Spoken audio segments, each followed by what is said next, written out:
Hi ಎಲ್ರಿಗೂ ನಮಸ್ಕಾರ. ಎಲ್ಲರೂ ಹೇಗಿದ್ದೀರಾ? ಇವತ್ತು ನಾನು ನಿಮ್ಮ ಜೊತೆ ಒಂದು ಪುಡ್ಡಿಂಗ್ ರೆಸಿಪಿನ ಶೇರ್ ಮಾಡ್ತಾ ಇದ್ದೀನಿ.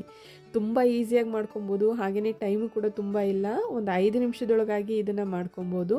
ಹಾಗೆಯೇ ಇದಕ್ಕೆ ನಾವು ಕೇವಲ 3 ಇಂಗ್ರೀಡಿಯೆಂಟ್ಸ್ನ ಯೂಸ್ ಮಾಡಿಕೊಂಡು ಒಂದು ಸ್ವೀಟ್ನ ಹೇಗೆ ಮಾಡೋದು ಅಂತ ಹೇಳಿ ನೋಡೋಣ.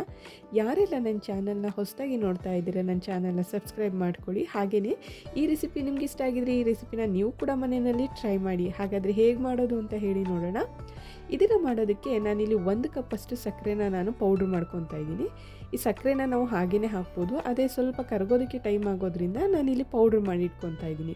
ನಿಮ್ಮ ಸ್ವೀಟ್ನೆಸ್ಗೆ ಎಷ್ಟು ಬೇಕು ಅಂತ ನೋಡಿಕೊಂಡು ಸಕ್ಕರೆನ ತೊಗೊಳ್ಳಿ. ಹಾಗೆಯೇ ನಾನಿಲ್ಲಿ ಸ್ವಲ್ಪ ಕಟ್ ಮಾಡಿರ್ತಕ್ಕಂಥ ತೆಂಗಿನಕಾಯಿನ ತೊಗೊಂಡಿದ್ದೀನಿ. ಈ ರೀತಿ ಕಾಯಿನ ನಾವು ಒಂದು ಮಿಕ್ಸಿ ಜಾರ್ಗೆ ಹಾಕ್ಕೊಂಡು ಕಟ್ ಮಾಡಿ ಅದಕ್ಕೆ ಸ್ವಲ್ಪ ನೀರನ್ನು ಹಾಕಿ ನಾವು ಇದನ್ನು ಚೆನ್ನಾಗಿ ಒಂದು ಜಾಲರಿಗೆ ಹಾಕ್ಕೊಂಡು ಸೋಸಿ ಅದ್ರ ಹಾಲನ್ನ ತೊಗೊಬೇಕಾಗುತ್ತೆ. ತೆಂಗಿನಕಾಯಿ ಹಾಲನ್ನ ಒಂದು 2-3 ಸಲ ಇದೇ ರೀತಿ ನಾವು ರಿಪೀಟ್ ಮಾಡ್ಕೊಬೇಕಾಗುತ್ತೆ. ಮಿಕ್ಸಿ ಜಾರ್ಗೆ ಹಾಕಿ ಸ್ವಲ್ಪ ನೀರನ್ನು ಹಾಕಿ ಇದೇ ರೀತಿ ನಾವು ಮಾಡಿಕೊಂಡು 1 ಕಪ್ ಅಳತೆನಲ್ಲಿ ಹಾಕುವಷ್ಟು ಹಾಲನ್ನ ತೊಗೊಬೇಕಾಗುತ್ತೆ. ನೋಡಿಲಿ, ನಾನಿಲ್ಲಿ ಒಂದು ದೊಡ್ಡ ಕಪ್ ಅಳತೆನಲ್ಲಿ 1 ಕಪ್ಪಷ್ಟು ತೆಂಗಿನಕಾಯಿ ಹಾಲನ್ನ ತೊಗೊಂಡಿದ್ದೀನಿ. ಈಗ ಇದನ್ನು ನಾನಿಲ್ಲಿ ಒಂದು ದಪ್ಪ ತಳದ ಪಾತ್ರೆಗೆ ಹಾಕ್ಕೊಂಡಿದ್ದೀನಿ.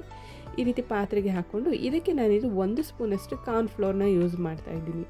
ಅದ್ರ ಜೊತೆಗೆ ನಾವು ಏನು ಪೌಡ್ರ್ ಮಾಡಿ ಇಟ್ಕೊಂಡಿದ್ವಿ ಸಕ್ಕರೆ, ನಿಮ್ಮ ಸ್ವೀಟ್ನೆಸ್ಗೆ ಎಷ್ಟು ಬೇಕು ಅಂತ ನೋಡಿಕೊಂಡು ಹಾಕ್ಕೊಂಡು ಇದನ್ನು ನಾವು ಕಂಟಿನ್ಯೂಯಸ್ ಆಗಿ ಇದನ್ನು ನಾವು ತಿರುಗಿಸ್ಕೊತಾ ಬರಬೇಕು, ಕೈ ಬಿಡಬಾರ್ದು. ಹಾಗೆಯೇ ನಾವು ಇದನ್ನು ಒಂದು 2-3 ನಿಮಿಷದ ಕಾಲ ಇದನ್ನು ನಾವು ಈ ರೀತಿಯೇ ತಿರುಗಿಸ್ತಾ ಇದ್ದರೆ ಇದು ಸ್ವಲ್ಪ ಗಟ್ಟಿ ಆಗ್ತಾ ಬರುತ್ತೆ. ನಾವು ಏನು ಕಾರ್ನ್ಫ್ಲೋರ್ನ ಯೂಸ್ ಮಾಡಿದ್ದೀವಿ ಅದು ಸ್ವಲ್ಪ ಬೇಯ್ತಾ ಸ್ವಲ್ಪ ಗಟ್ಟಿಯಾಗಿ ಕನ್ಸಿಸ್ಟೆನ್ಸಿ ಕೂಡ ತುಂಬ ಚೇಂಜ್ ಆಗುತ್ತೆ. ನಾವು ಈ ರೀತಿ ಮಾಡ್ದೇ ಹಾಗೆ ಇದು ಮಾಡಿದ್ರೆ ಸ್ವಲ್ಪ ಗಂಟು ಆಗೋ ಚಾನ್ಸಸ್ ಇದೆ. ಹಾಗಾಗಿ ಕೈ ಬಿಡ್ದೇ ಇದನ್ನು ಚೆನ್ನಾಗಿ ನಾವು ತಿರುಗಿಸ್ಕೊತಾ ಇರಬೇಕು. ನೋಡಿ, ಈಗ ನಿಮಗೇನೆ ಕನ್ಸಿಸ್ಟೆನ್ಸಿ ಗೊತ್ತಾಗ್ತಾ ಇದೆ. ಮುಂಚೆ ಇದ್ದಿದ್ದಕ್ಕಿಂತ ಈಗ ನೋಡಿ ಈ ರೀತಿ ಒಂದು ಹದಕ್ಕೆ ಬಂದಮೇಲೆ ಈಗ ಇದನ್ನು ನಾವು ಸ್ಟವ್ನ ಆಫ್ ಮಾಡಿ ತೆಗೆದಿಟ್ಕೊಬೇಕಾಗುತ್ತೆ.